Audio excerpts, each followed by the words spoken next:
বাংলাদেশের যশোর জেলা, সেই জেলায় বুড়হন গ্রামে জন্মগ্রহণ করলেন হরিদাস ঠাকুর। ছোটবেলায় নাম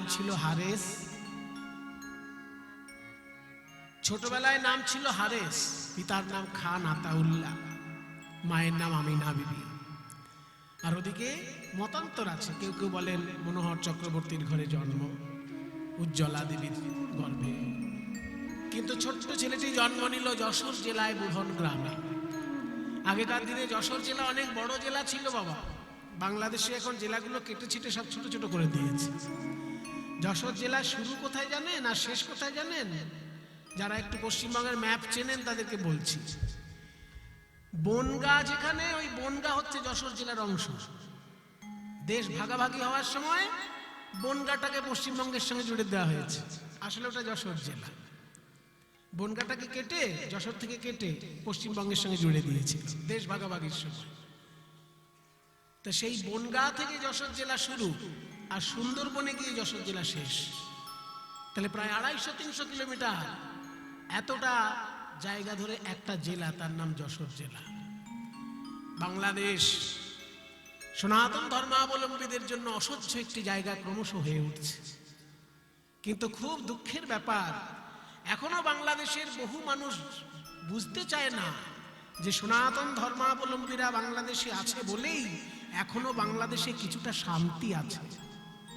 যদি দুর্ভাগ্যক্রমে কোনোদিন এমন ঘটনা ঘটে যে বাংলাদেশের সব সনাতন ধর্মাবলম্বী বাংলাদেশ থেকে চলে গেল, তাহলে কি হবে জানেন? ওই আফগানিস্তানের মতন একটা জঙ্গি প্রধান দেশ হবে, আর উপর থেকে বোম পড়ে সবাই মরবে। উপর থেকে বোমে সব শেষ হয়ে যাবে। এখনো ওই বোকা লোকগুলো বুঝতে পারছে না যে ওখানে সনাতন ধর্মাবলম্বীরা হরি সংকীর্তন গাইছে বলেই দেশটাতে এখনো শান্তি আছে। এখনো দেশটায় শান্তি আছে, কারণ এখনো সেখানে দুর্গা পুজো হচ্ছে, এখনো সেখানে হরি সংকীর্তনের ধ্বনি হচ্ছে।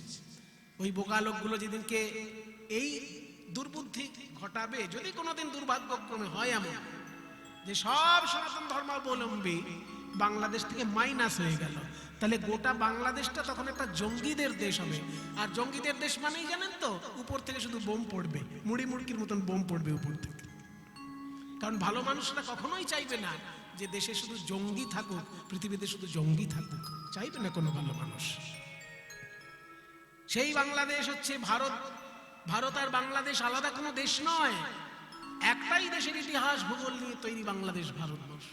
চিন্তা করুন আপনারা, মহাপ্রভুর জন্মস্থানে যদি কেউ যেতে চান নবদ্বীপে চলে যাবেন, নিত্যানন্দের জন্মস্থানে যদি কেউ যেতে চান এই বীরভূমেই আপনারা সেই জন্মস্থান পাবেন। কিন্তু অদ্বৈতের জন্মস্থান আপনারা যখনই জয়ধ্বনি দেন বৈষ্ণব জগতে, কি জয়ধ্বনি দেন? নিতাই গৌর সীতানাথ প্রেমানন্দে হরি বল, হরি বল, বলেন কি না? তাহলে নিতাই গৌর সীতানাথ, সীতানাথ মানে তো অদ্বৈত। নিতাই, গৌরাঙ্গ আর অদ্বৈত, এই তিনজনকে নিয়ে তো বৈষ্ণব ধর্মের প্রধান উপাস্য তারা, নিতাই গৌর অদ্বৈত। অথচ নিতাইয়ের জন্মস্থান বীরভূম, গৌরাঙ্গের জন্মস্থান নবদ্বীপ, আবার অদ্বৈতের জন্মস্থান বাংলাদেশ শ্রীহট্ট জেলায়। তাহলে কি দুর্ভাগ্য ভারতবাসীর, কি দুর্ভাগ্য বৈষ্ণবগণের যে নিতাই গৌরের জন্মস্থান দেখতে গেলে ভিসা পাসপোর্ট করতে হচ্ছে না, কিন্তু অদ্বৈত আচার্যের জন্মস্থান দেখতে গেলে ভিসা পাসপোর্ট করতে হবে। এই দুর্ভাগ্য তৈরি করেছে বিদেশির চক্রান্ত, আর ভারতীয় উপমহাদেশের কিছু শয়তান লোক সব এক হয়ে এই সব কাণ্ড ঘটিয়েছে। হরিদাস ঠাকুর হচ্ছেন বৈষ্ণব জগতের নামাচার্য, আর তার জন্মস্থান দেখতে গেলে আপনাকে ভিসা পাসপোর্ট করে যেতে হবে।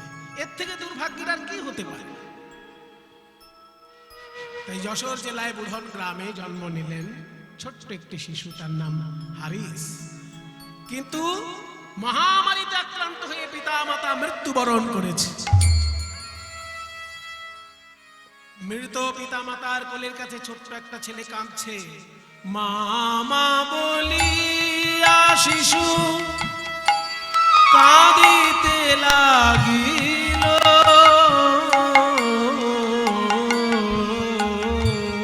মা মা বলিয়া শিশু কাঁদিতে লাগিল।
কোলে তুলে নিল হাবিবুল্লাহ কাজী এসে কোলে তুলে নিল। হাবিবুল্লাহ কাজী হচ্ছেন সেইখানকার শাসক।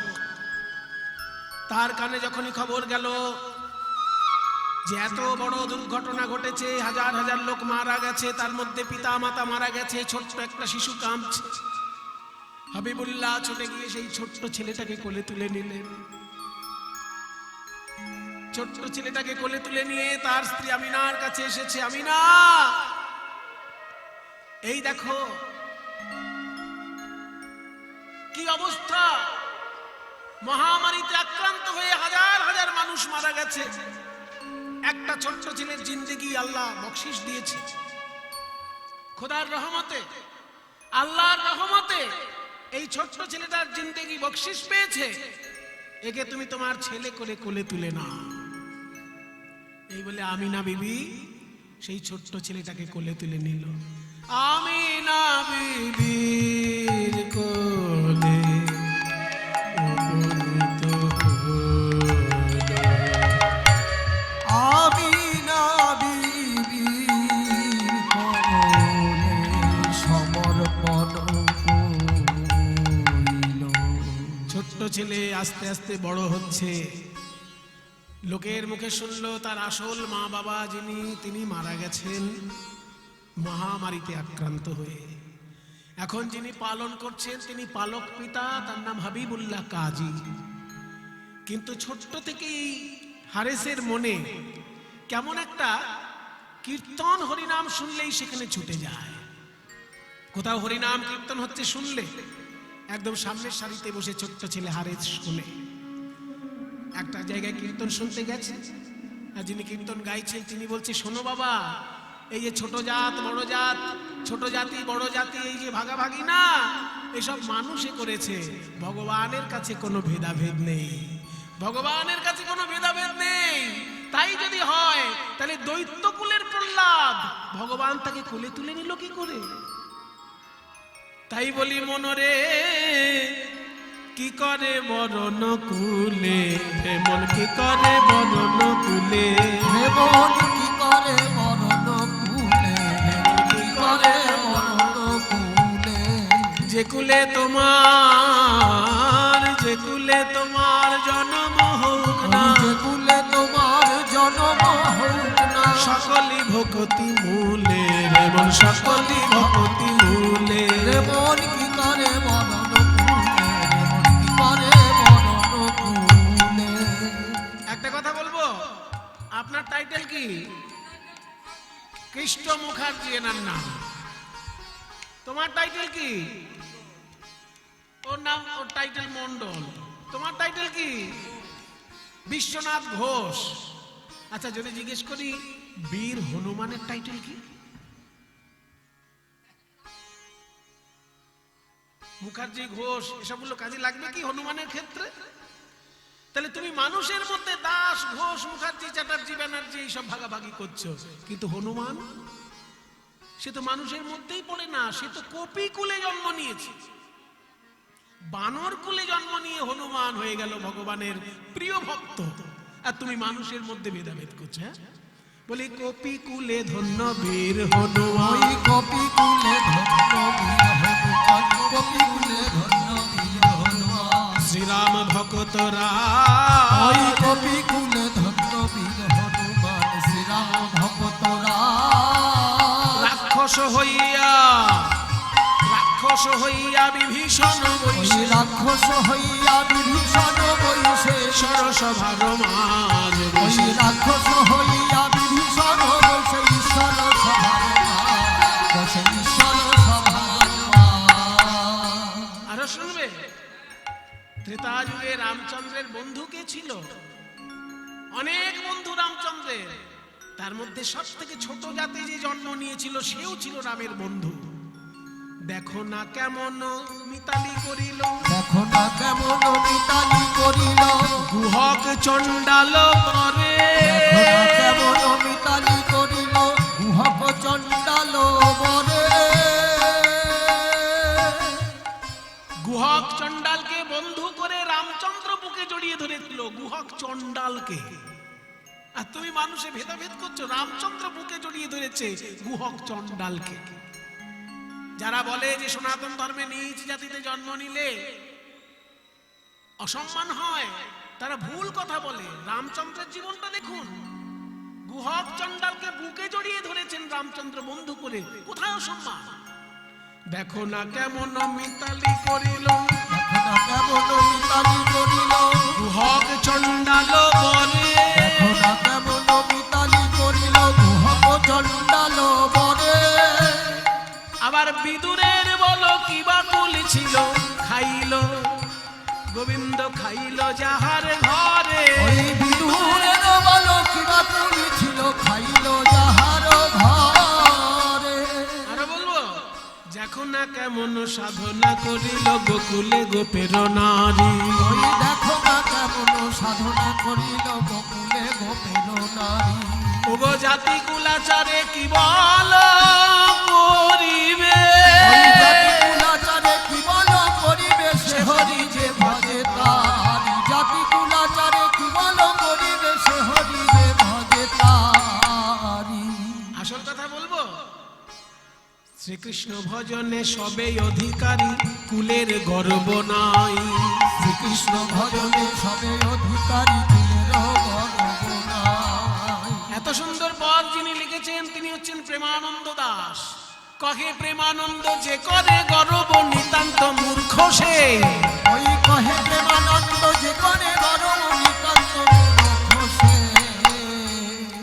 ছোট্ট হারে হাত জোড় করে দাঁড়িয়েছে কীর্তনিয়া বাবা। হ্যাঁ বলো বাবা। আপনি এই যে সুন্দর একটি গান শোনালেন, বললেন ভগবানের কাছে জাতিকুলের কোনো ভেদাভেদ নেই, এই ভেদাভেদ মানুষে করেছে। আর ওই যে বললেন রামচন্দ্র ভগবান হয়ে গুহক চণ্ডালকে বন্ধু করে বুকে জড়িয়ে ধরেছিল, খুব আনন্দ পেলাম শুনে। তো আমি তো মুসলমান জাতিতে জন্ম নিয়েছি, আমি যদি হরিনাম গাইতে চাই আমাকে কেউ বাধা দেবে না তো? শোনো বাবা, তুমি যদি হরিনাম গাইতে চাও তোমাকে কেউ বাধা দিতে পারবে না, কারণ রামচন্দ্র গুহক চণ্ডালকেও বুকে জড়িয়ে ধরেছে। আর তুমি তো তার নাম গাইবে, তোমাকেও ভগবান বুকে জড়িয়ে ধরবে। তাই কিন্তু আবার কিন্তু কি, আপনাদের ধর্ম আর আমাদের ধর্ম তো আলাদা। সে কি এসব তোমাকে কে বুঝিয়েছে? ওই তো বলে বেড়ায় সবাই, আপনারা নানা রকম মূর্তি মানেন, আমরা কোনো মূর্তি মানি না। তারপরে আপনাদের ভগবানের নাম হচ্ছে কৃষ্ণ, রাম, হরি এইসব, আর আমাদের ভগবানের নাম হচ্ছে আল্লাহ, খোদা। শোনো বাবা, ভগবান এক, তাকে বিভিন্ন দেশে বিভিন্ন নামে তিনি মানুষের কাছে পরিচয় গ্রহণ করেছেন। এক তত্ত্ব, ইসরায়েলে তাকে গড বলে ডেকেছে, সৌদি আরব এলাকায় তাকে আল্লাহ বলে ডেকেছে, ভারতবর্ষে তাকে রামকৃষ্ণ বলে ডেকেছে। এক তত্ত্ব, কেউ তাকে আল্লাহ বলে, কেউ তাকে গড বলে, কেউ তাকে বিষ্ণু বলে। সে কি এক তত্ত্ব হয় নাকি? কিন্তু আমরা যে মূর্তি মানি না, আপনারা তো মূর্তি পুজো করেন। বলে শোনো বাবা, ভগবানের মূর্তি থাকতেও পারে আবার নাও থাকতে পারে, তার মানে এটা তার লীলা। যেমন ধরো জলকে যদি কেউ গরম করে তাহলে জল হয়ে যাবে ধোঁয়া, আর ধোঁয়া মানেই নিরাকার। আর সেই জলকে যদি কেউ ফ্রিজে রাখে তাহলে জল হয়ে যাবে ঠান্ডা আর একদম শক্ত বরফ হয়ে যাবে। বরফ হলেই আকার আছে, ধোঁয়া হলেই আকার নাই, অথচ দুটোই জলের পরিবর্তিত রূপ। তাই ঈশ্বরকে যদি কেউ যুক্তিতর্ক দিয়ে খুঁজে বেড়াতে চায় তার কাছে ঈশ্বর নিরাকার। আর ঈশ্বরকে যদি কেউ ভক্তি ভালোবাসা দিয়ে আপন করতে চায় ভগবান তার কাছে মূর্তিমান হয়ে পূজা গ্রহণ করে। জানিতে চাই দয়াল তোমার আসল নামটা কি, জানিতে চাই দয়াল তোমার আসল নামটা কি। আমরা কত নামে ধরা ধামে, আমরা কত নামে ধরা ধামে,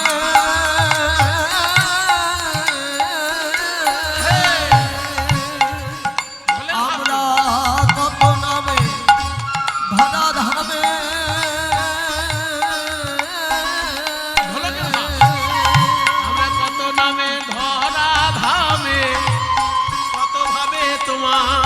ডাকি এই জানিতে চাই দয়াল তোমার আসল নামটা কি? জানিতে চাই দয়াল তোমার আসল নামটা কি? দয়াল রে কেহ তোমায় বলে ভগবান,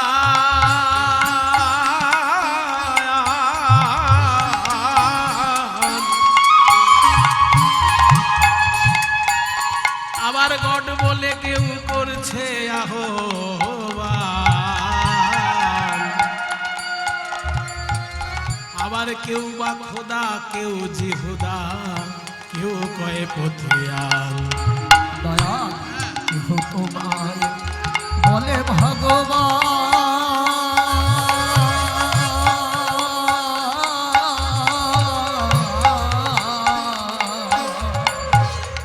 গড বলে কেউ করছে আহ্বান, কেহ খোদা, কেউ জিহুদা, কেউ কয় দয়া। আমরা গাইলাম জীবন ভরে মুখস্থ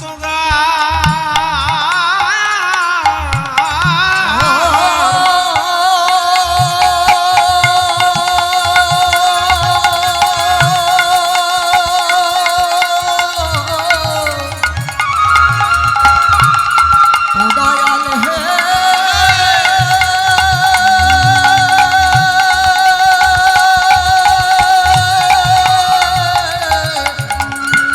দয়াল হে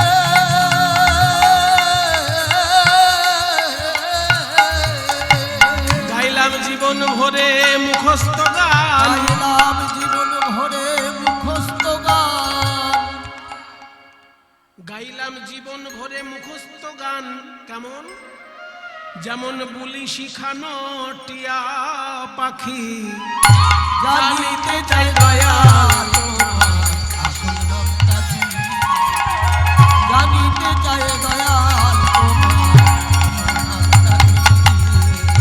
জানিতে চাই দয়াল তোমার আসল নামটা কি? দয়াল পাগল বিজয় বলে,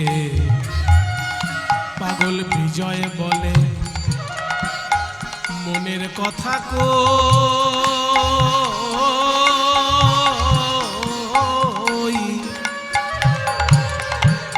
ওগো আমি খাঁটি ভাবের পাগল নই, গন্ডগোল বেঁধেছে মনের মাঝে, কাজেই পাগল হই। বিজয় বলে মনের কথা কো,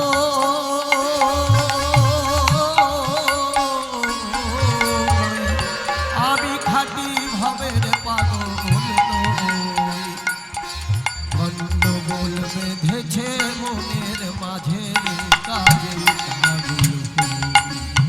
আমার বুকে জানাই মুখে তাকো,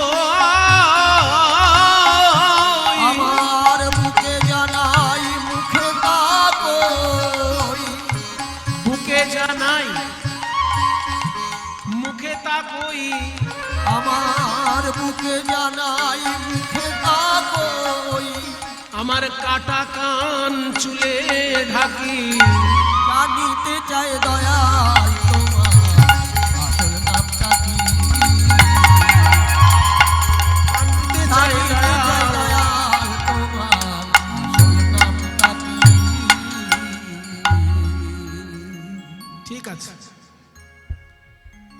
শোন বাবা, একটা জিনিস, হরিনাম যখন করবি একটা কথা মনে রাখবি, হরি নামে হরি নামে হরি নামে,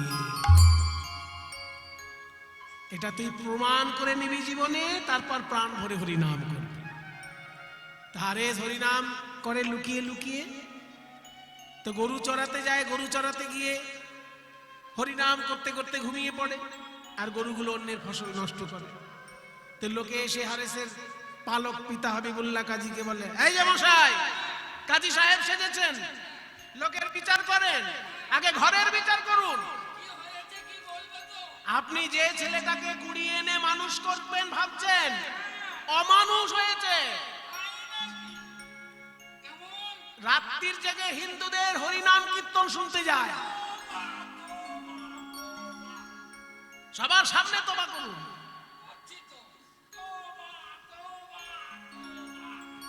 শুনুন, আপনার ছেলে হিন্দুদের হরিনাম শুনুক আর দোজাকে যাক, তাতে আমার কি? কিন্তু আমি বলতে এসেছি কেন জানেন? ও গিয়ে রাত্রির জেগে কীর্তন শুনবে আর সকালবেলায় গরু চড়াতে গিয়ে গরুগুলো ছেড়ে দেবে, সেই গরু আমার ধান নষ্ট করবে। আমার কি ভালো লাগবে? সেই জন্য বলতে এসেছি। বলুন ভালো করে।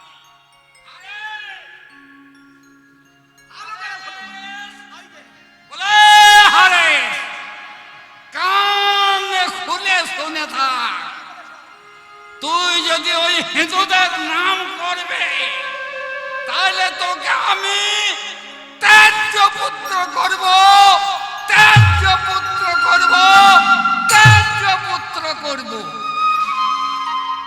এই সঠিক বিচার, একদম সঠিক বিচার কাজী সাহেব। সঠিক মুসলমানের সঠিক বিচার। হারেস মনে মনে ভাবল, আমি কীর্তন শুনতে যাই বলে পরের দিন ঘুমিয়ে পড়ি আর গরুগুলো অন্যের ফসল নষ্ট করে। তারা তো বাবাকে বলতে আসবেই, কিন্তু আজকে আমি পরীক্ষা করব হরি নামে কি না। তাই আবার সারা রাত্রির কীর্তন শুনতে গিয়ে পরের দিন হরিনাম করতে করতে ঘুমিয়েছে। জেগেই দেখে সেদিনকে আর গরুগুলো কারোর ফসল নষ্ট করতে যায়নি।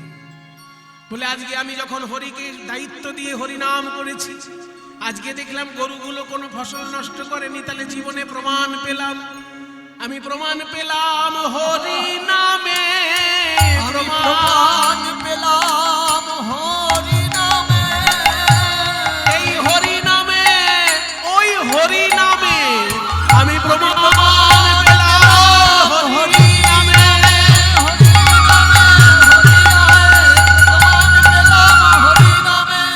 হরি নামে, হরি নামে, আমি প্রমাণ পেলাম হরি নামে। আমি যখন প্রমাণ পেয়েছি হরি নামে, আমি তো আর এই ঘরে থাকবো না, কারণ আমি এই হবিবুল্লাহ কাজী সাহেবের ঘরে থেকে হরিনাম করলে বারবার লোকে এসে নালিশ করবে আর বারবার হবিবুল্লাহ সাহেবকে কষ্ট পেতে হবে তার সমাজের জন্য। তাই আমি এই ঘরে আর থাকবো না। একদিনকে অর্ধেক রাতে ঘুমন্ত পিতা মাতার চরণে প্রণাম জানিয়ে বিদায় নিচ্ছে হারেস। চিরকালের মতো বিদায় নিচ্ছে, শুধু হরিনাম জপ করবে বলে ঘর ছেড়ে পথে নেমেছে হারেস। আমি চলে যাই আর যাকে দেখে তাকেই বুকে টেনে বলে, ওরে ভাই আমি জীবনে প্রমাণ পেয়েছি হরি নামে। তুমিও একবার আমার সঙ্গে বলে দেখো, হরি বল ভাই মুখে, হরি বল ভাই মুখে, হরি বল ভাই, হরি নাম বিনা জীবে, হরি নাম বিনা জীবে আর গতি নাই। হরি বল ভাই মুখে, হরি বল ভাই মুখে, হরি বল ভাই। হরি বল, হরি বল, হরি বল ভাই। একবার হরি বলো, হরি বলো, হরি বলো ভাই। হরি বল, হরি বল, হরি বল, হরি বল, হরি বল ভাই মুখে, হরি বল ভাই, বল হরি বল।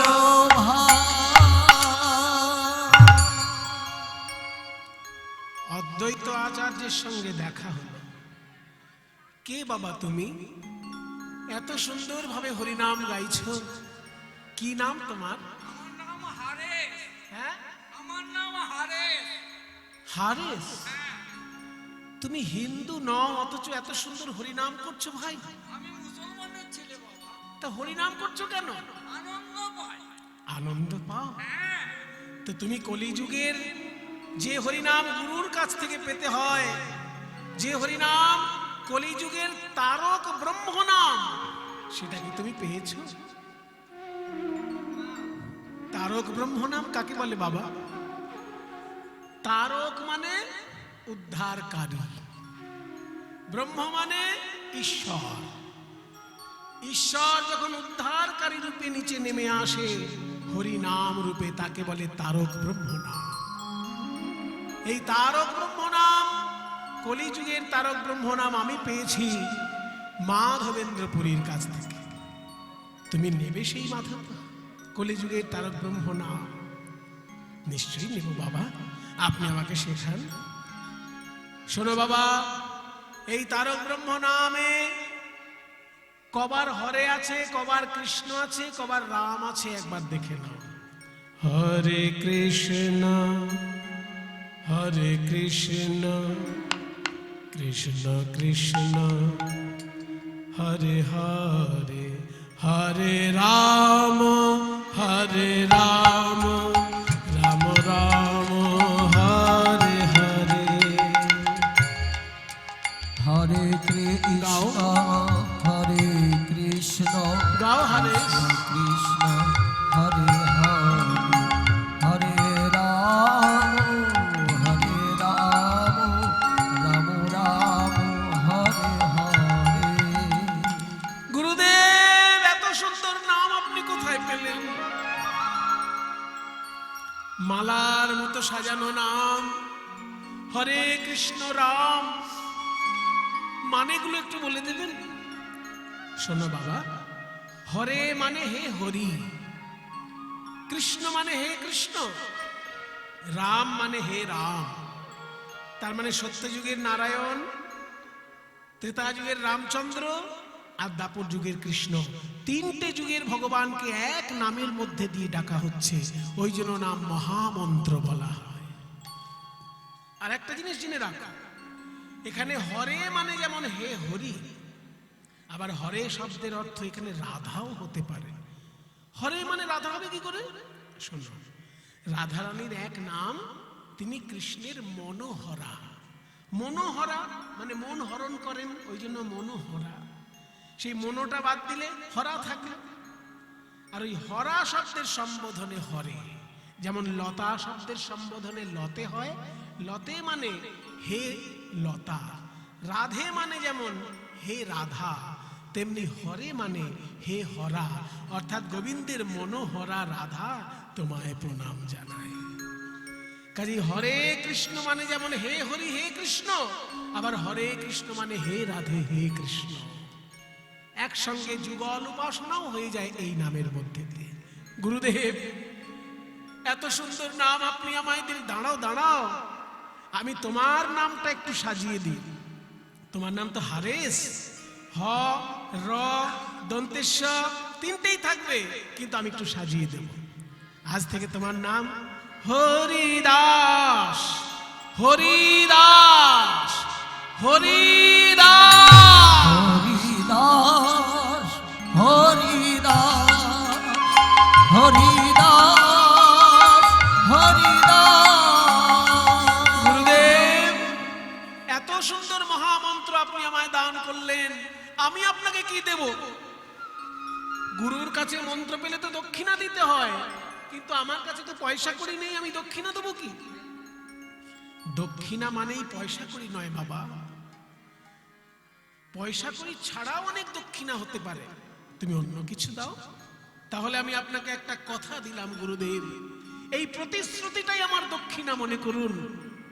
আপনাকে আমি প্রতিশ্রুতি দিলাম, এই যে হরিনাম আপনি আমাকে শিক্ষা দিলেন, প্রতি মাসে 1 কোটি করে নাম জপ করব, এই সংকল্পই আপনার চরণে আমার দক্ষিণা। খাইতে শুইতে নাম যথা তথা কাল দেশ নিয়ম নাই,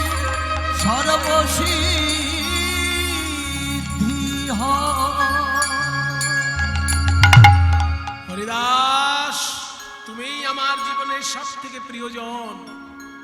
তুমি আমাকে যে দক্ষিণা দিলে এ দক্ষিণা আমি মাথায় করে নিলাম। মাসে 1 কোটি নাম, বুঝতে পারছো তো কত কঠিন।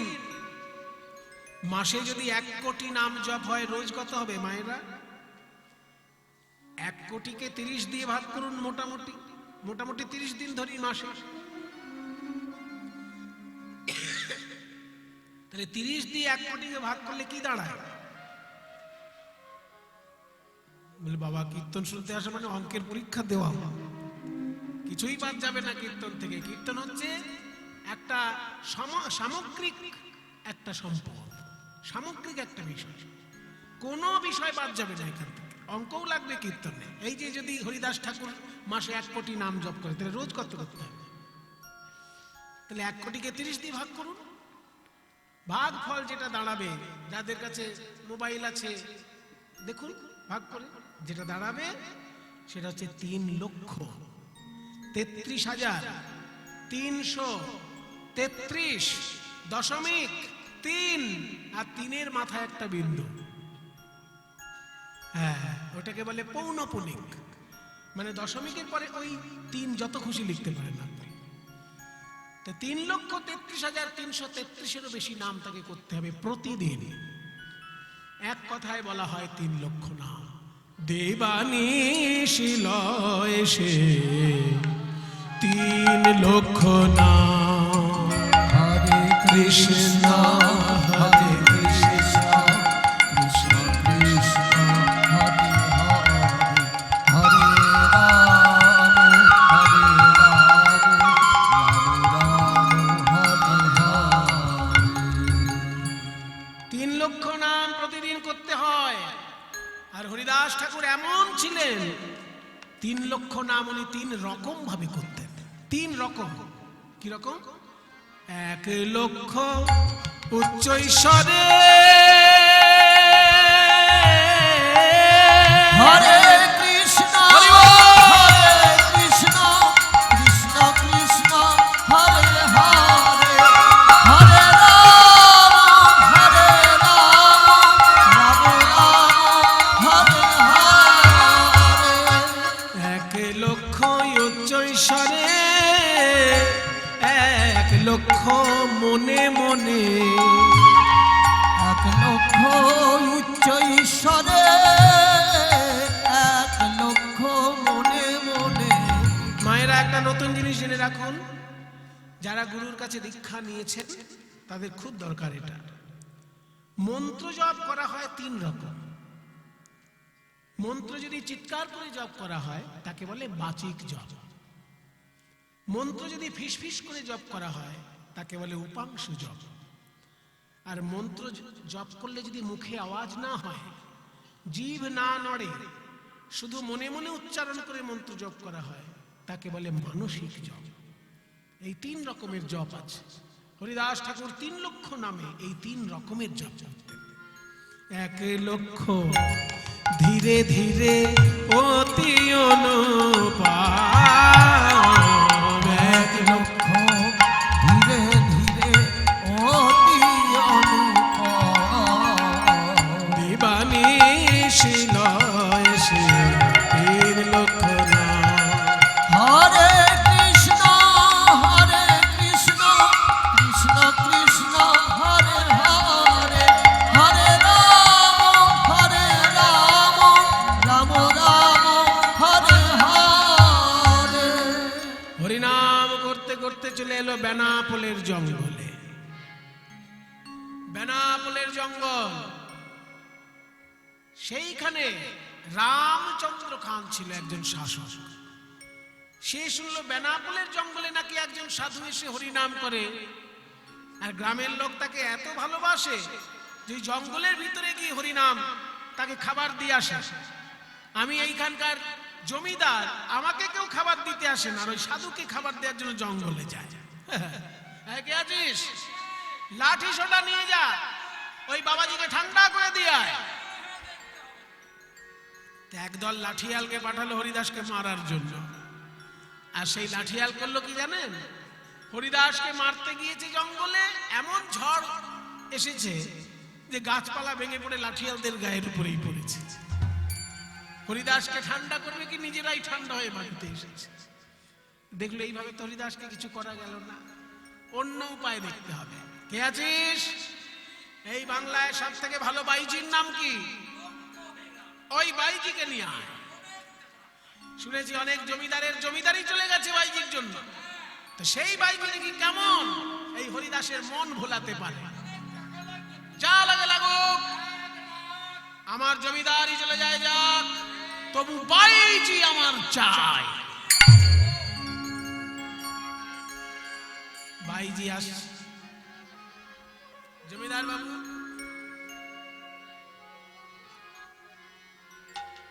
বলুন জমিদার বাবু, কি গান শোনাবো আর কোন দেশের নাচ দেখাবো? বলে শোনো, তোমার নাচ গান দেখার জন্য আমি ডাকিনি।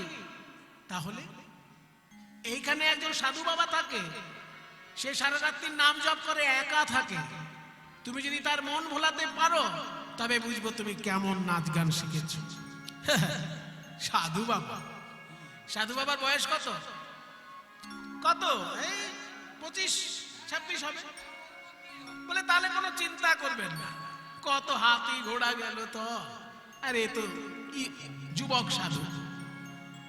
লক্ষ্য হীরা চলেছে গভীর রাতে, নেচে নেচে যায়, নেচে নেচে যায়, নেচে নেচে যায় হীরা, নেচে নেচে যায়। উলুধ্বনি, উলুধ্বনি। নেচে নেচে যায় হীরা, নেচে নেচে যায় গো, নেচে নেচে যায় হীরা, নেচে নেচে যায়, নেচে নেচে যায় হীরা, নেচে নেচে যায়, নেচে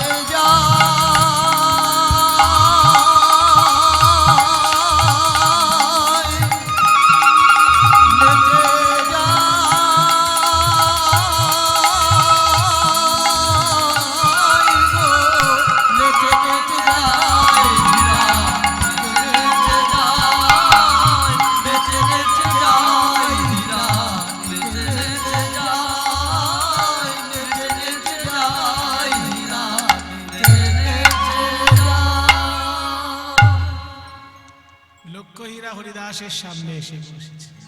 সাধু বাবা, শুনেছি আপনি নাকি এত সুন্দর হরিনাম করেন, এই বনের পশু পাখিও নাচে। তাহলে আজকে আপনি একটু গান গাইবেন, আমি নাচবো। হরিদাস বুঝলেন যে অর্ধেক রাত্রে যখন এই রমণী এসেছে, এ নিশ্চয়ই কারোর পাঠানো কোনো প্রলোভন হবে। কিন্তু ও তো আমার আশ্রমের অতিথি, অসম্মান করতে পারি না। তাই বলছে, শোনো হীরা, তুমি আমার আশ্রমে এসেছো যখন, তুমি তোমার মতো নাচ গান করো, কিন্তু একটা কথা জেনে রাখো, আমি 3 লক্ষ নাম জপ শেষ না হলে কারোর সঙ্গে কথা বলি না। তুমি জানো না বলে একটু বলে দিলে, তুমি ওখানে নাচ গান তোমার মতো করো, আমার নাম জপ শেষ হোক, তারপর আমি কথা বলছি। ও বাবা, বাবাজি নাম করবে? ঠিক আছে, তুমি নাম জপ করো, আমি আমার গান করি। হরিদাস,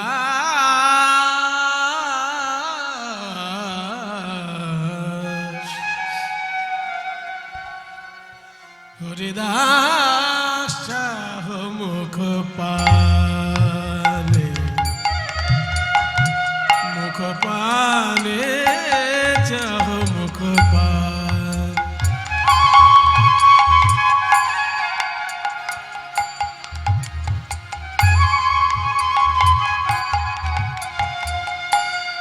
হরিদাস চাহ মুখ পানে, হরিদাস চাহ মুখ পানে, মুখ পান, মুখ পান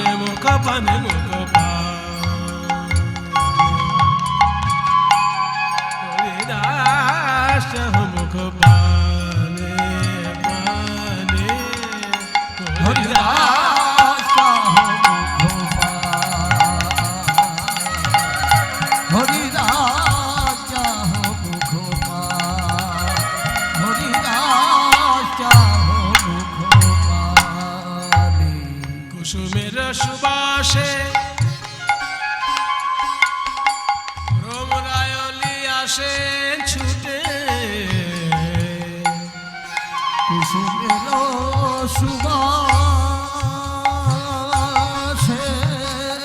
এতদিন জানতাম ফুলের গন্ধে ভ্রমর ছুটে আসে।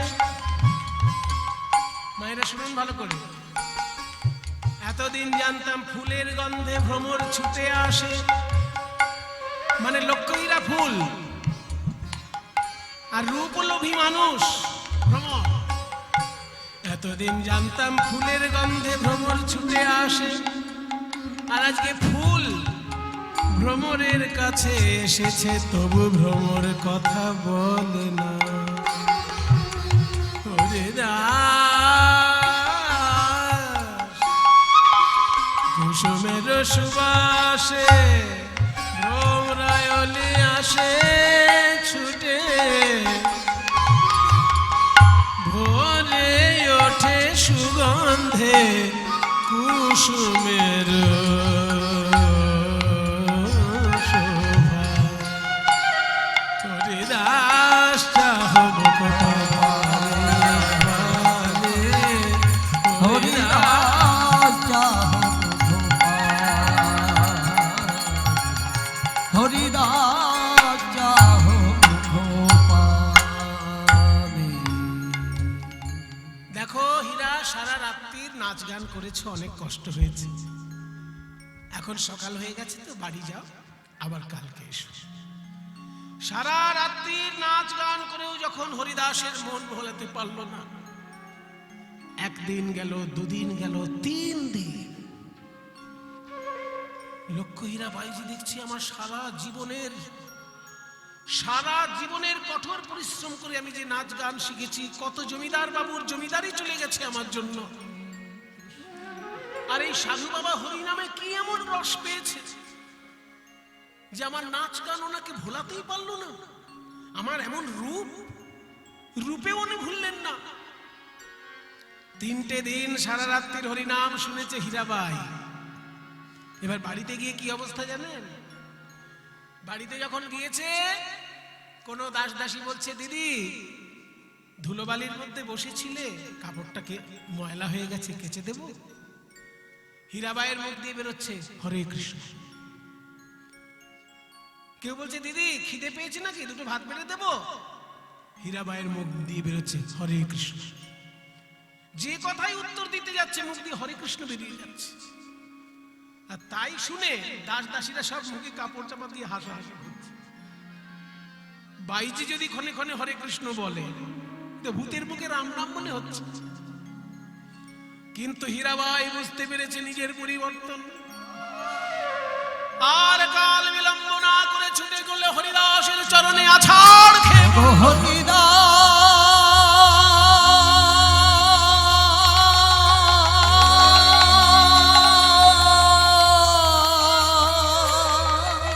বলো বলো কি একই নাম নাম আমায় শুনালে, আমায় শুনালে। আমি যদি বলতে চাই আমার কাপড় কেচে দাও, মুখ বলে হরে কৃষ্ণ। আর আমি যদি বলতে চাই আমায় খেতে দাও, মুখ বলে হরে কৃষ্ণ। এই কি নাম তুমি আমায় শোনালে ঠাকুর?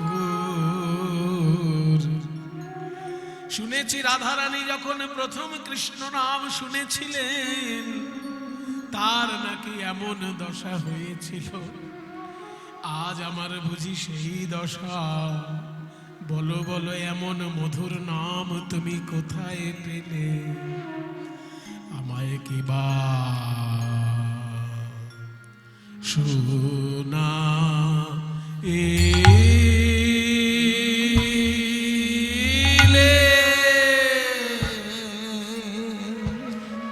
শুনাইলে গো ও ও ও শ্যামলা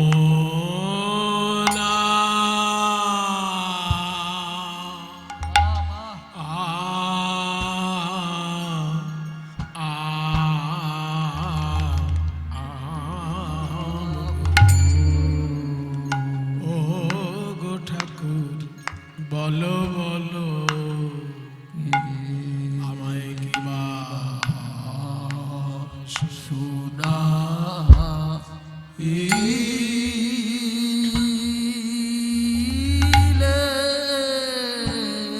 বলো কেন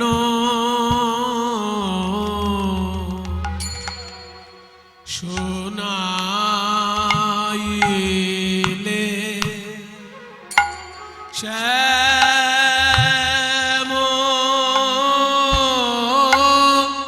না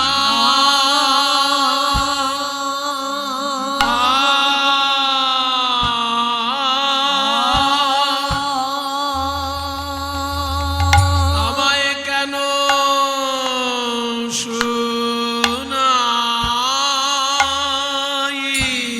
শোনাইলে শ্যাম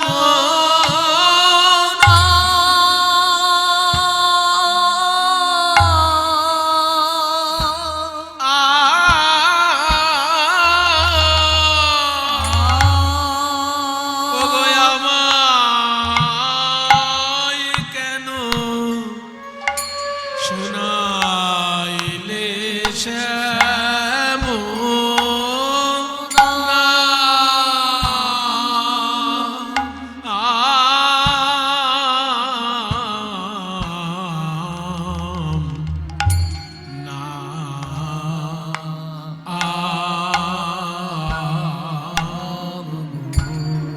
আমায় কি বা শোনা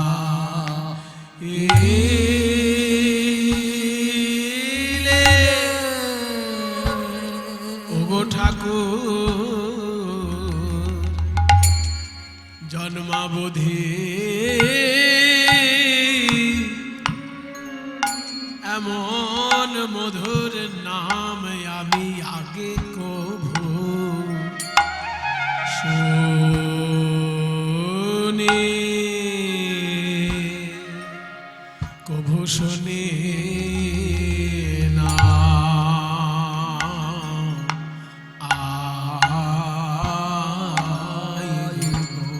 শ্যাম নামে কত মধু আছে শ্যাম নামে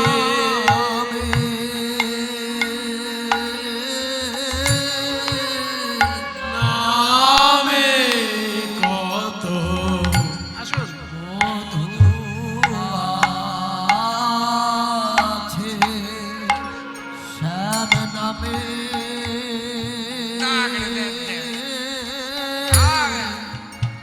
নামে কত মধু আছে নামে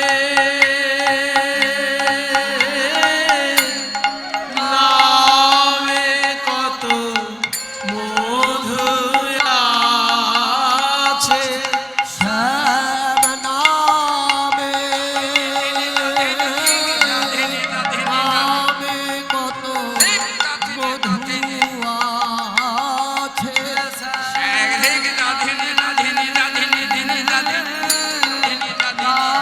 নামে কত মধু আছে শ্যাম নামে নামে কত মধু আছে নামে নামে কত মধু আছে নামে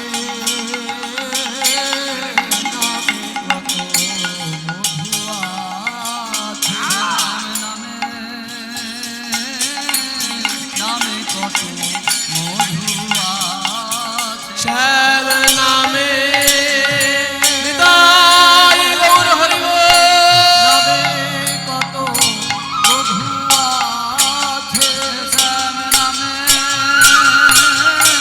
নামে কত মধু আছে নামে নামে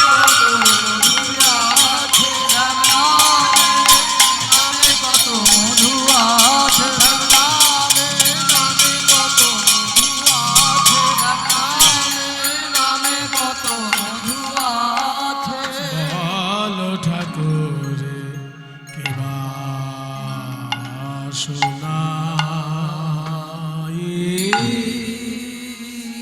মোহন কানের ভিতর দিয়া মরমে পশিল গো আকুল করিল মন প্রাণ।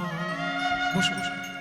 না জানি কতেক মধু শ্যাম নামে আছে গো, আমার বদন ছাড়িতে নাহি পারে। এই নাম শুনে এখন কি অবস্থা হলো জানো? ওই সেখানে কৃষ্ণের নাম যদি এত মধুর, তাহলে তার চরণ যদি স্পর্শ করতে পারি না জানি কি হবে। নাম পর তাপে যার ওই ছন করল গো, অঙ্গের পরশে কিবা হয়। সেখানে বসতি যার, তারে নয়নে হেরিলে গো, তাদের যুবতী ধর্ম কইছে নয়।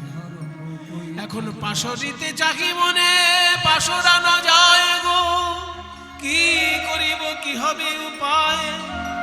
কহে দ্বিজ চণ্ডীদাসে কুলবতী কুলনাশে, আপন যৌবন যাচ। শোনো লক্ষ্য হীরা, তুমি জিজ্ঞাসা করলে না কৃষ্ণের পাড়ায় যারা থাকে তাদের কি অবস্থা। শুনবে চণ্ডীদাস কি বলছেন? চণ্ডীদাস বলছেন, তারা বিকায় শ্যামের পদ তলে, বিকায় শ্যামের পদ হে গোবিন্দ তোমার গোলাম বলে, ভাসে দুটি আখি জলে। গোবিন্দ তোমার গোলাম বলে, ভাসে আয় শ্যামের পদ তলে। আর হবে না, তোমার ওই পাপের সম্পত্তি ভোগ করা আর হবে না।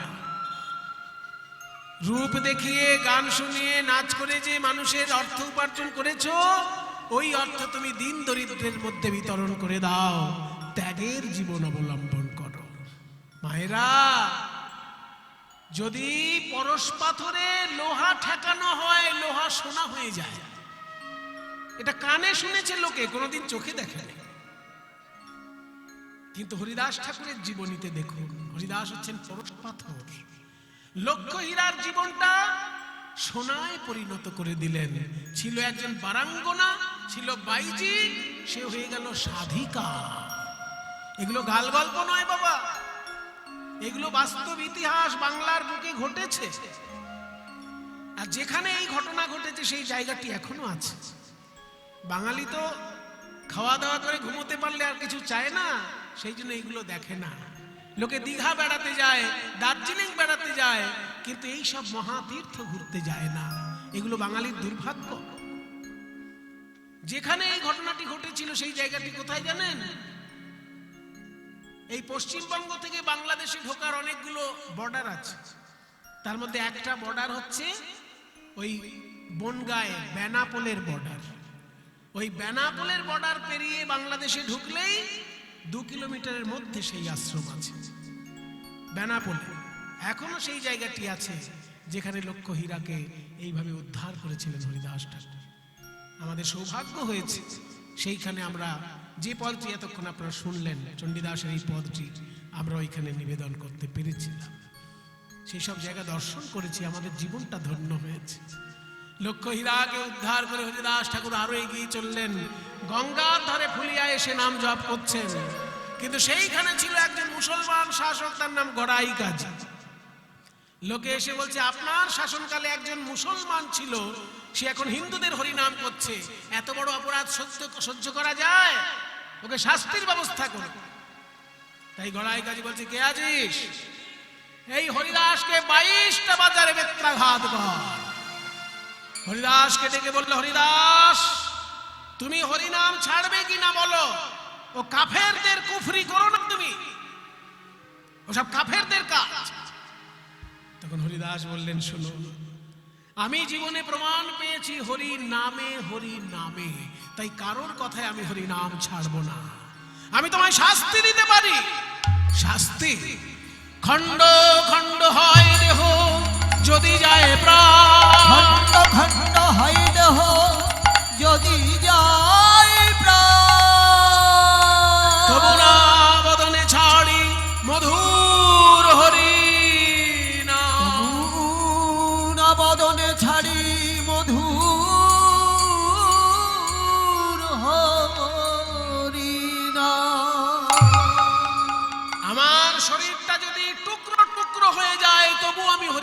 ছাড়বো না।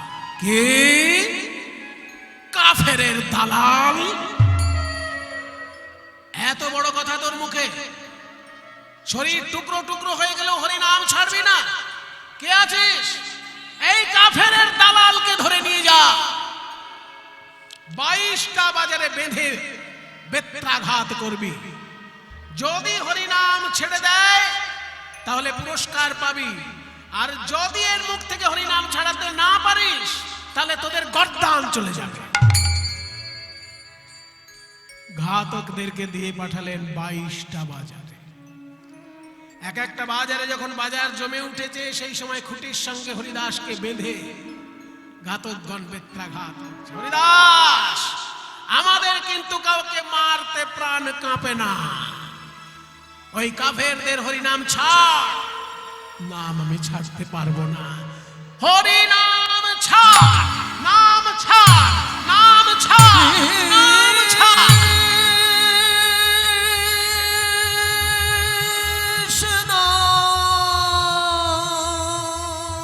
কৃষ্ণ কৃষ্ণ বলে হরিদাস কাঁদিতে লাগিল, কাঁদিতে লাগিল। সর্বঙ্গে রুধির ধারা বহিতে লাগিল।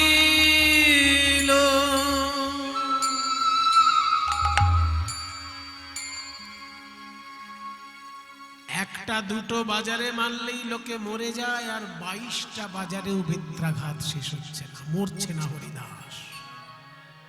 মারতে মারতে ঘাতকদের হাত পা ব্যথা হয়ে গেছে, সব বেত ভেঙে গিয়েছে।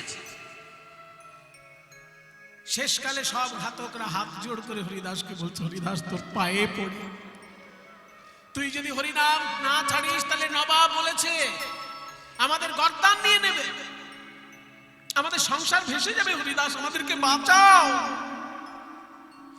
তোমাদের বাঁচানোর জন্য আমি মরতে পারি, কিন্তু তোমরা মেরে আমাকে মারতে পারবে না। আমি 3 লক্ষ নাম জপ করি, জানো তো? 3 লক্ষ। 1 লক্ষ নাম জপ করে আমি হয়েছি নামজয়ী, 2 লক্ষ নাম জপ করে আমি হয়েছি কামজয়ী, আর 3 লক্ষ নাম জপ করে আমি হয়েছি মৃত্যুঞ্জয়ী। আমি ইচ্ছা করে না মরলে কেউ আমায় মারতে পারবে না। তাহলে আমরা কি করব? কি করবে?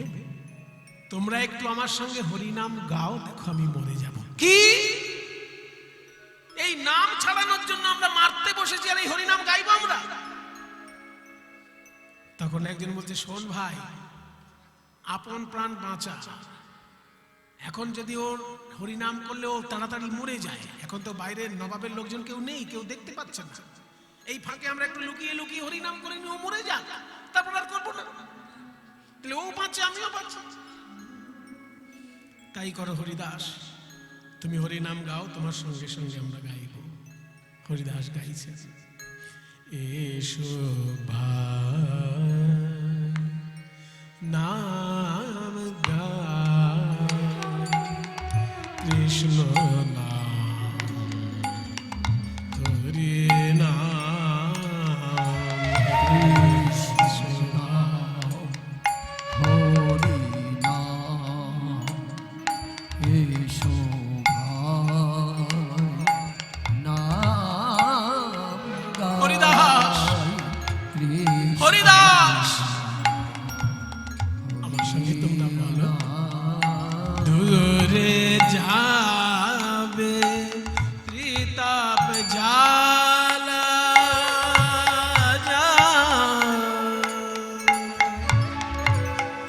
জালা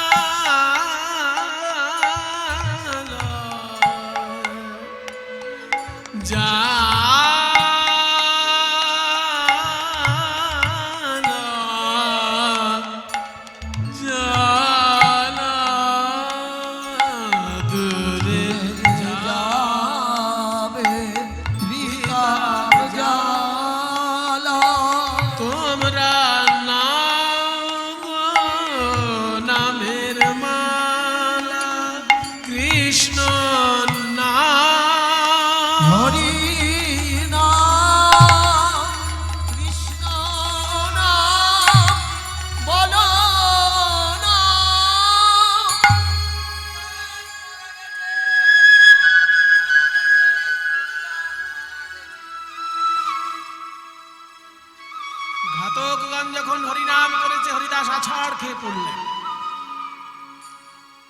সবাই বলল হরিদাস মারা গেছে। গড়াই কাজী বললেন মারা গেছে যখন কাফেরের দালাল, ওর হাত পা বেঁধে নদীতে ভাসিয়েছে।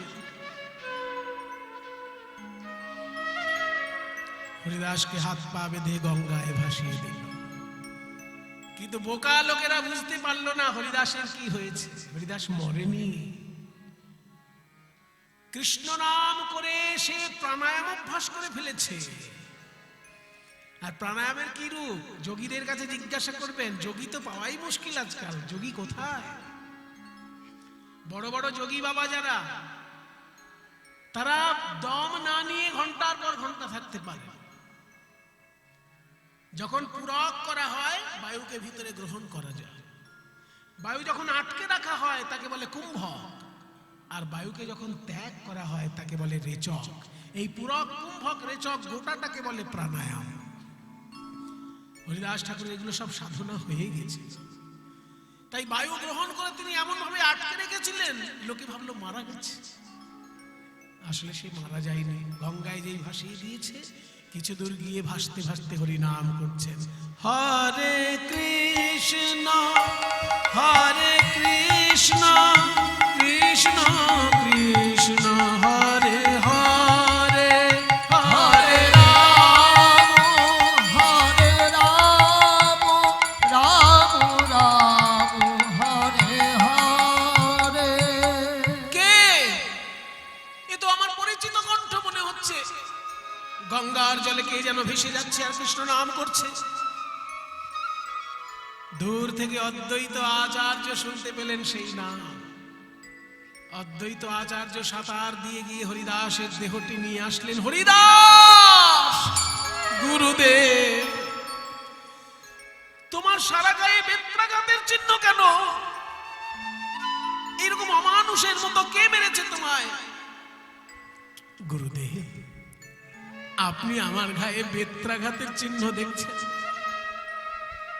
এগুলো বেত্রাঘাত নয়।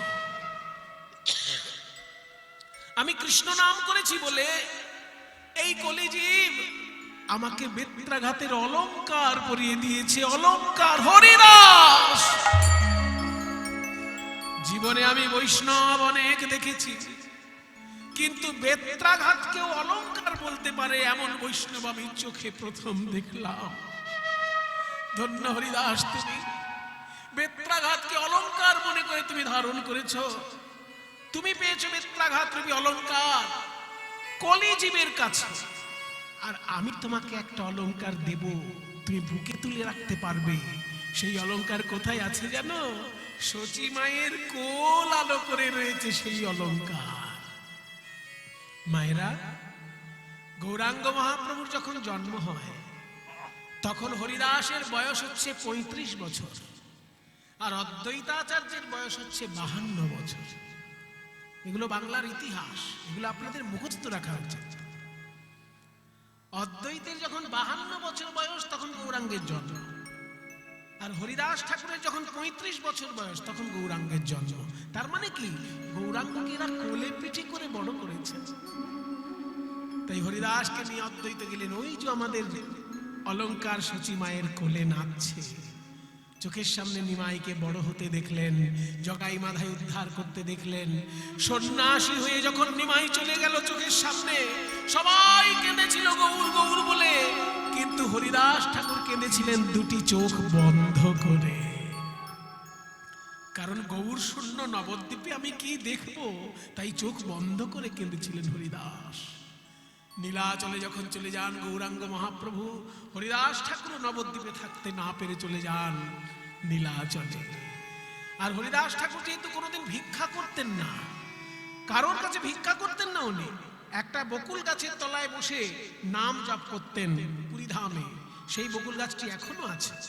আপনার পুরীতে যখন যাবেন, সমুদ্রে স্নান করে শুধু জলকেলি করবেন না, অনেক কিছু দেখার আছে পুরীতে, দেখবেন। সমুদ্রের ধার থেকে যখন জগন্নাথের মন্দিরে আসবেন, সেই রাস্তাটার ধারেই মহাপ্রভুর মন্দির আছে, যার নাম গম্ভীরা মঠ বা রাধাকান্ত মঠ।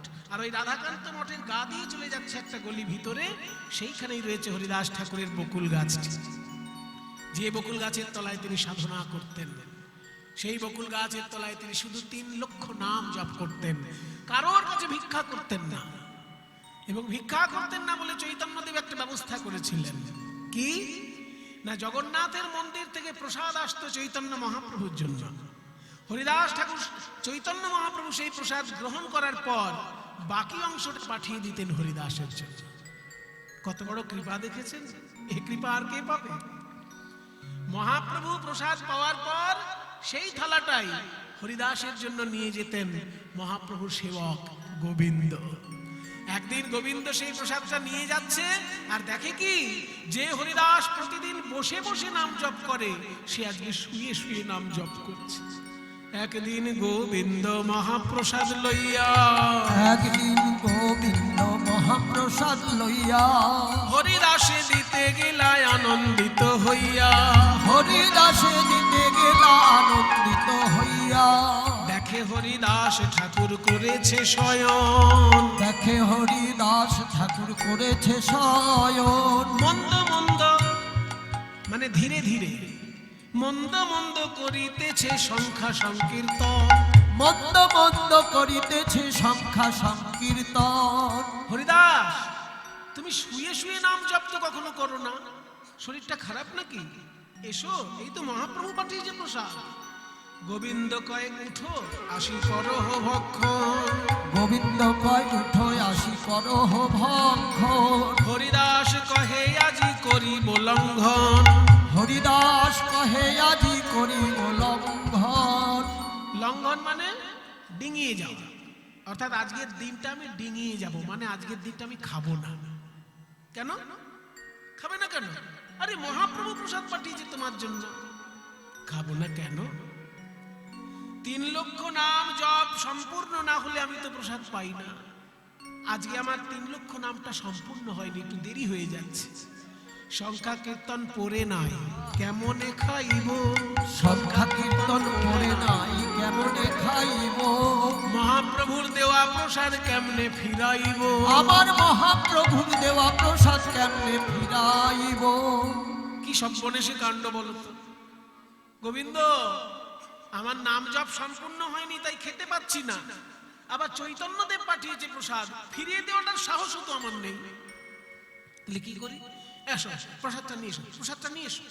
প্রসাদটাকে বন্দনা করলেন, প্রসাদকে প্রণাম করলেন, এক কণা নিয়ে সম্মান রাখার জন্য মুখে দিলেন। এত বলি মহাপ্রসাদ করিল বন্দন, এত বলি মহাপ্রসাদ করিল বন্দন। এক রঞ্চ লইয়া তার করিল ভক্ষণ। এক রঞ্চ লইয়া তার করিল ভক্ষণ।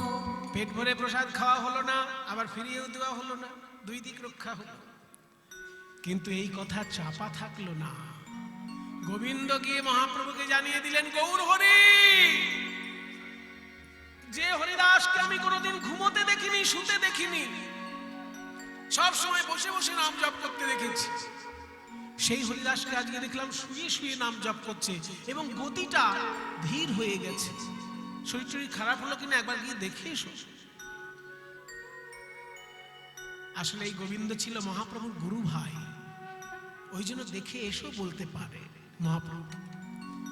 সে কি গোবিন্দ দা, হরিদাস অসুস্থ নাকি? সঙ্গে সঙ্গে মহাপ্রভু ছুটে চললেন, হরিদাস হরিদাস, গৌর হরি।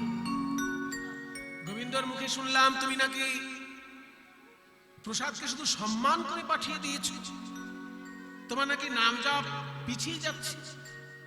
ঠিকই শুনেছ প্রভু।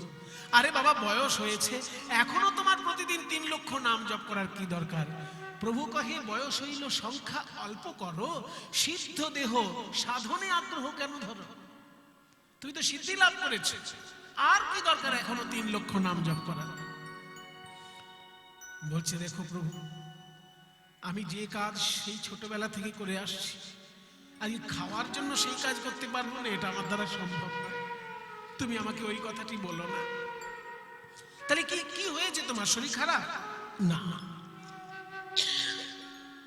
শরীরও অসুস্থ নহে, অসুস্থ বুদ্ধি, মন। আমার একটু মনে অসুখ হয়েছে। সে কি হরিদাস, তোমার সংসার নেই, চিন্তা নেই আর মনে অসুখ। মনে অসুখ কাদের হয়? যারা সংসার নিয়ে পড়ে থাকে। তুমি তো সবকিছু ছেড়ে কৃষ্ণ নাম করছো, তোমারও মনে অসুখ। হরিদাস বলছে, শোনো প্রভু, সংসারী লোকের মনে অসুখ হয় সংসার, সংসারী লোকের মনে অসুখ হয় সংসার নিয়ে, আর আমার মনে অসুখ হয়েছে তোমাকে নিয়ে। হ্যাঁ, আমাকে নিয়ে, হ্যাঁ, তোমাকে নিয়ে একটা ব্যাপার আমাকে চিন্তায় কুড়ে কুড়ে খাচ্ছে। কি হয়েছে বলো হরিদাস? যতদিন যাচ্ছে গৌরহরি, তোমার রাধা ভাব ক্রমশ ভয়ঙ্কর হয়ে উঠছে। এই এত রাধা ভাব অন্য লোকের ভালো লাগতে পারে, কিন্তু আমার খুব ভয় হচ্ছে হঠাৎ করে যদি তোমার লীলা সংবরণ হয়ে যায়, হঠাৎ করে যদি তোমার লীলা সম্পূর্ণ হয়ে যায়, তখন আমি কি করব? আমি তো তোমার মুখের দিকে তাকিয়ে এই পরিধামে এসেছি, আমি তো আর কিছু জানি না। এক চিন্তা হয় মোর বহুদিন হইতে, লীলা সম্বরিবে তুমি লহে মোর চিতে। আমার মনে হয় তুমি বোধহয় লীলার বেশি দিন করবে না, ওইটা ভেবেই আমার মনে অসুখ। হরিদাস, তো তুমি কি বলতে চাও?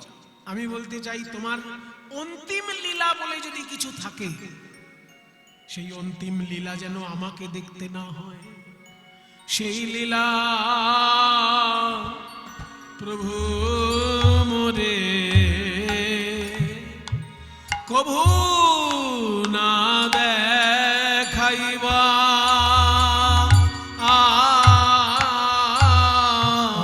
সেই লীলা প্রভু রে কভু না দেখাইবা। প্রভু হে আপনার আগে মোর শরীর পারিবা।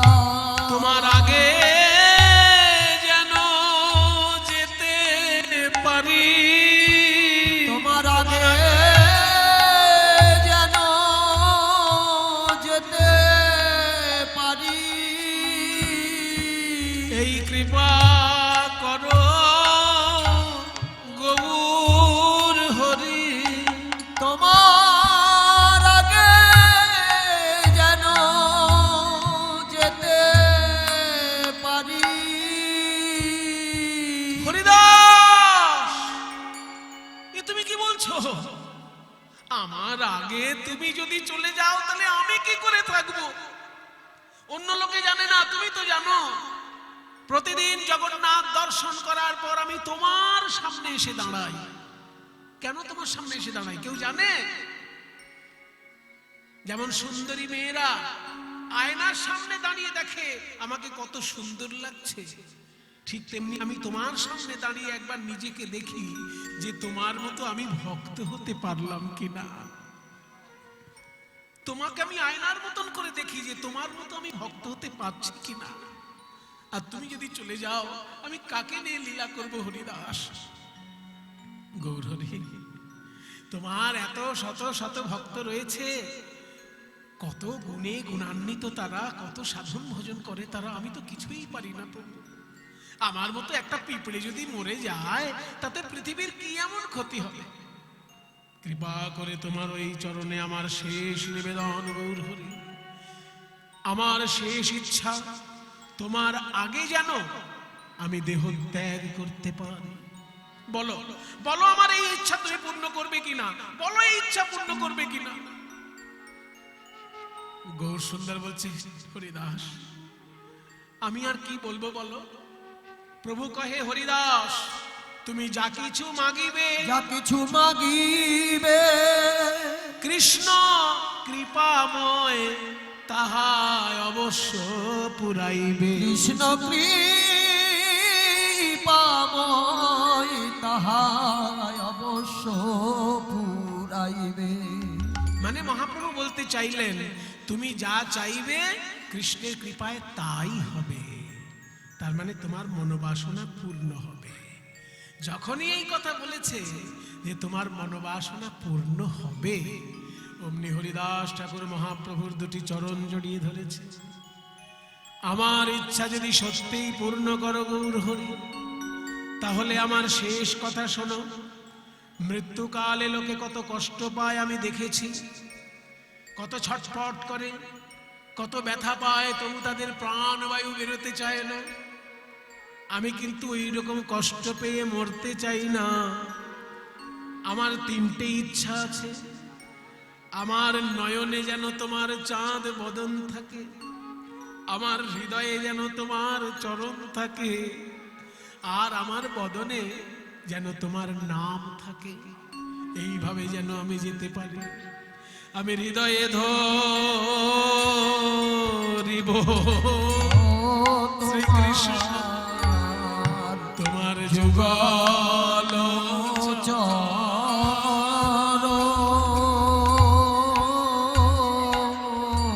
আর নয়নে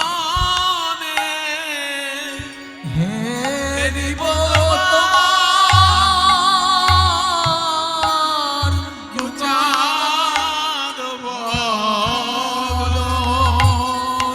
প্রভু হে নয়নে হেরিব তোমার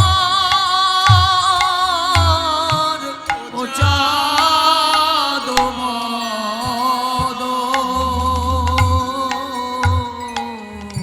আর জিহ্বায় উচ্চারিব শ্রীকৃষ্ণ চৈতন্য নাম। এই মতো মোর ইচ্ছা ছাড়িব আমার প্রাণ যেন যায় চলে, আমার প্রাণ যেন যায় মুখে শ্রীকৃষ্ণ চৈতন্য বলে। মুখে শ্রীকৃষ্ণ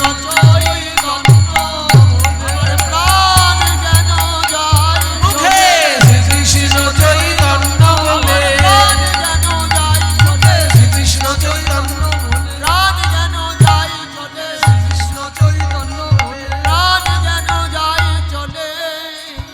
আমার প্রাণ যেন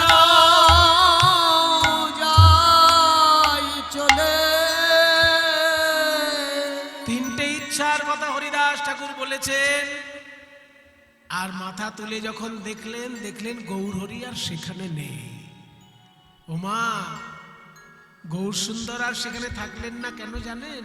যদি এর বেশি কিছু চেয়ে ফেলে হরিদাস আর দিতে পারবে না গৌর হরি, তাই সেখান থেকে চলে গেছে। এইবার পরের দিন গৌরাঙ্গ মহাপ্রভু এসেছেন হরিদাস ঠাকুরের কাছে ভক্তদেরকে সঙ্গে নিয়ে। হরিদাস, বলো তোমার ইচ্ছা কিছু পাল্টালো? হরিদাস ঠাকুর বলছে, গৌর হরি, ভক্তের ইচ্ছা তো বারবার পাল্টায় না। ভগবানের সিদ্ধান্ত বারবার পাল্টাতে পারে, ভক্তের সিদ্ধান্ত বারবার পাল্টায় না। তাহলে তোমার ইচ্ছাই পূর্ণ হোক। এই কথা যখনই বলেছেন গৌর হরি, তখন হরিদাস বলছে, এসো প্রভু, আমার সামনে এসে বসো। যে বকুল গাছের নিচে নাম জপ করতেন হরিদাস ঠাকুর, সেই বকুল গাছে হেলান দিলেন আর মহাপ্রভুকে সামনে বসালেন। বসিয়ে বলছেন, তোমার দুটি চরণ আমার হৃদয়ে তুলে দাও। এইবার সহৃদয়ে হরিদাস নিজাগ্রেতে মহাপ্রভু বসাইলা। আর নিজ নেত্র দুই ভৃঙ্গ প্রভুর মুখ পদ্মে দিলা। কি সুন্দর কথা! হরিদাসের চোখ দুটো যেন কালো ভ্রমর, আর মহাপ্রভুর মুখ যেন সোনার পদ্মফুল। বলছি ওরে নয়ন ভ্রমর, এই গৌরাঙ্গের মুখ কমলের মধু পান করে নে, আর পাবি না, পান করে নে রে। মধুপান করে নে রে। এবারকার মতো আশিকি আশিকি গায়ে মধুপান মধুপান করে নে রে। মধুপান করে থাক মেতে মধুপান করে থাক মেতে। তুই আশিস নায়ার এ দেহেতে, মধুপান করে থাক মেতে। আশিস নায়ার এ দেহেতে, মধুপান করে থাক মেতে। আশিস নায়ার এ দেহেতে, মধুপান করে থাক মেতে। মধুপান করে নে রে। এবার সহৃদয়ে আনি ধরিল মহাপ্রভুর চরণ। আর সর্ব ভক্ত পদধূলি করে মস্তক ভূষণ। এসব লীলা হচ্ছে গৌরাঙ্গ মহাপ্রভুর সর্বশ্রেষ্ঠ লীলা। কতখানি করুণা দেখুন, চোখ বন্ধ করে একবার যদি ভাবেন দৃশ্যটা। হরিদাসের বুকের উপর মহাপ্রভুর দুটি চরণ রয়েছে, হরিদাস শুয়ে আছেন, আর সমস্ত ভক্তকে বলছেন তোমরা এক এক করে আমার মাথার কাছে এসো ভাই। আস্তে বাসি কম, এক এক করে আমার মাথার কাছে এসো ভাই, তোমাদের চরণ ধুলে আমার মাথায় দাও, তোমাদের কৃপায় যেন আমার মৃত্যুটা খুব তাড়াতাড়ি হয়। এক একজন ভক্ত মাথার কাছে এসে দাঁড়াচ্ছে, আর তাদের সবার পদধূলি হরিদাস ঠাকুর মাথায় নিচ্ছে। বলছে তোমরা সবাই মিলে কৃপা করো, সবাই মিলে কৃপা করো, যেন প্রাণ গৌর বলে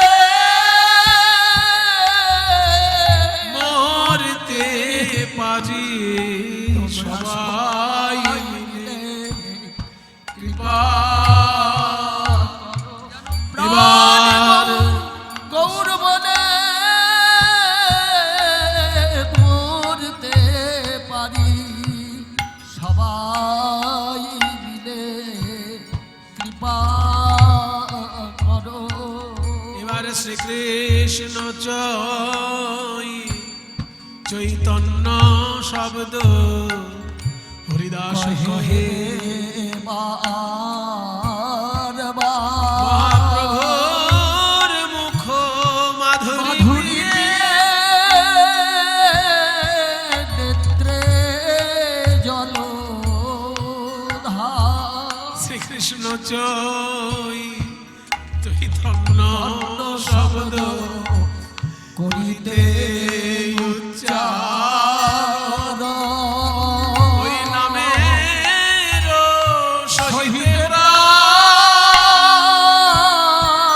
কইলা নিষ্ক্রম। হরি নামের শনে গেল গেল চলে, হরি নামের শনে গেল। হরি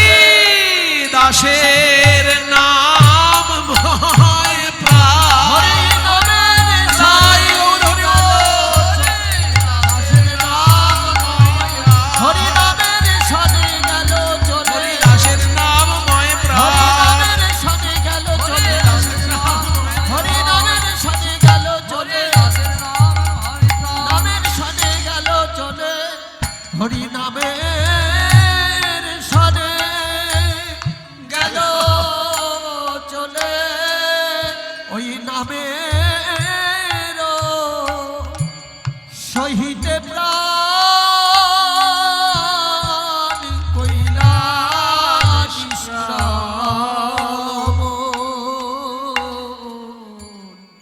মায়েরা, নিজের ইচ্ছায় মরতে পারে এমন সাধু কাউকে দেখেছেন কোনোদিন? আমি তো দেখিনি। নিজের ইচ্ছায় মরতে পারে, আত্মহত্যা নয়, একে বলে ইচ্ছা মৃত্যু। ইচ্ছা মৃত্যু আর আত্মহত্যা এক জিনিস নয়। আত্মহত্যা হচ্ছে গলায় দড়ি দেওয়া, বিষ খাওয়া, রেলে মাথা দেওয়া। কিন্তু ইচ্ছা মৃত্যু কি? আমি মনে করলাম এবার আমি মরে যাব, মরে গেলাম। এটা কি সম্ভব? এই একমাত্র ঈশ্বরের কৃপা ছাড়া সম্ভব নয়, আর বড় বড় যোগী বাবা ছাড়া সম্ভব নয়। যেসব যোগীদের প্রাণের উপর নিয়ন্ত্রণ চলে আসে, তারা পারে ইচ্ছা করে প্রাণ ত্যাগ করতে। হরিদাস ঠাকুরকে দেখুক, মহাপ্রভুর এতখানি কৃপা তার উপর, মহাপ্রভুর এতখানি ভালোবাসা তার উপর, যে বুকের উপর চরণ দুটি রাখলো, মুখে শ্রীকৃষ্ণ চৈতন্য নাম বলতে বলতে মহাপ্রভুর মুখের দিকে দৃষ্টি রয়েছে, সেই অবস্থায় প্রাণ চলে গেল। সবাই বলছে, গৌর হরি, যার বুকের উপর পা দিয়ে আছে উনি আর নেই। হ্যাঁ, উনি আর নেই। এই কথা শুনে মহাপ্রভু সেই হরিদাসের দেহটি কোলে তুলে নিলেন, আর উন্মাদের মতো নৃত্য করতে লাগলেন মহাপ্রভু। হরিদাসের তনু প্রভু লইলাই উঠাইয়া,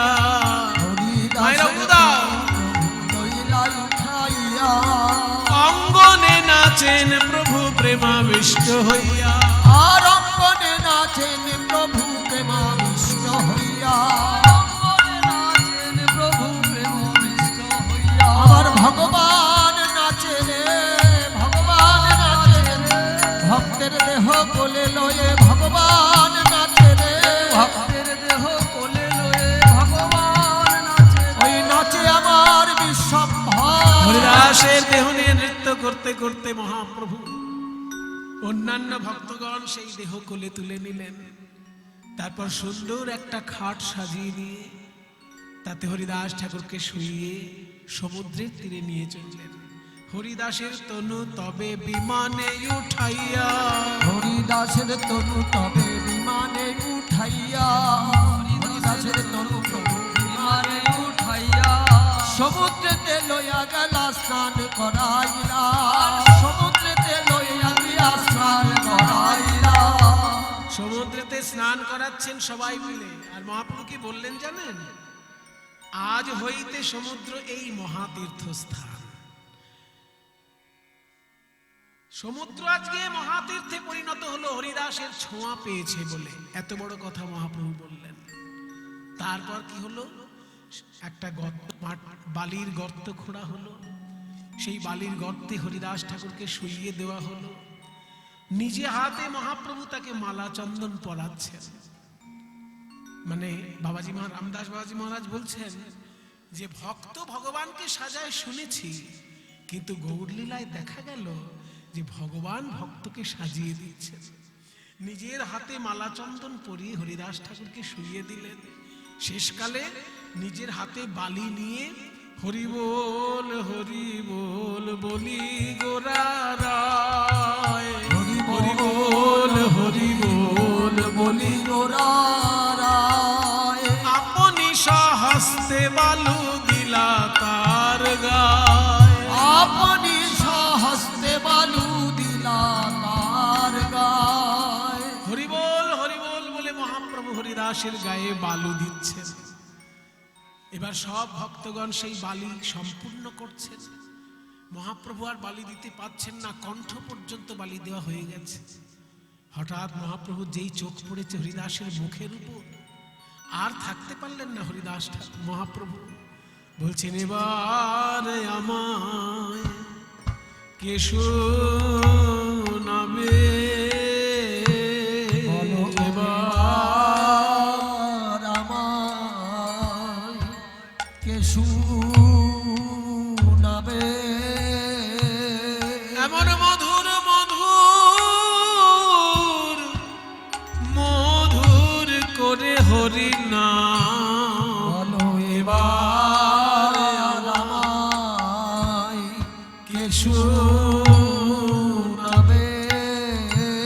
হরিদাস ছেড়ে গেল প্রাণে বাঁচা ভার। হরিদাস ছেড়ে মা এমনি প্রণাম করো। প্রাণে বাঁচা ভার। হরিদাস ছেড়ে গেল প্রাণে বাঁচা ভার। হরিদাস ছেড়ে গেল প্রাণে বাঁচা ভার। এত বড় কথা মহাপ্রভু কারো সম্পর্কে বলেনি। মহাপ্রভু এত বড় কথা কারোর সম্পর্কে বলেনি। কি বললো জানেন? হরিদাস ছেড়ে গেল প্রাণে বাঁচা ভার, মানে আমার এখন প্রাণে বাঁচা ভার। আমি কদিন বাঁচবো আর জানি না, হরিদাসের জন্যই বেঁচে ছিলাম। এত বড় কথা বলছেন মহাপ্রভু।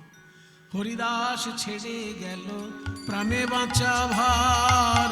হরিদাস ছেড়ে গেল প্রাণে বাঁচা ভার। আমায় দিনে রাতে নাম শোনাতো 3 লক্ষ বার। আমায় দিনে রাতে নাম শোনাতো 3 লক্ষ বার। আমায় দিনে রাতে নাম শোনাতো 3 লক্ষ বার। এইবার ধেই গুগুড়ে দাদা দাদ ধেনে দাও। 3 লক্ষ বার।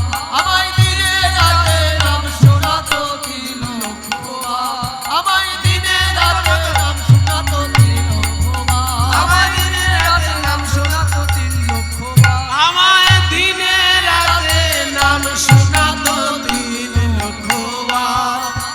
তাগিয়ে দাধেই তাগিয়ে দাধেই আমায় দিনে রাতে নাম শোনাতো 3 লক্ষ বার। দিনে রাতে নাম শোনাতো 3 লক্ষ বার। এটা বাবাজি মহারাজের নিয়ম। দিনে রাতে নাম শোনাতো 3 লক্ষ বার, সেটা 3 বার মাতান।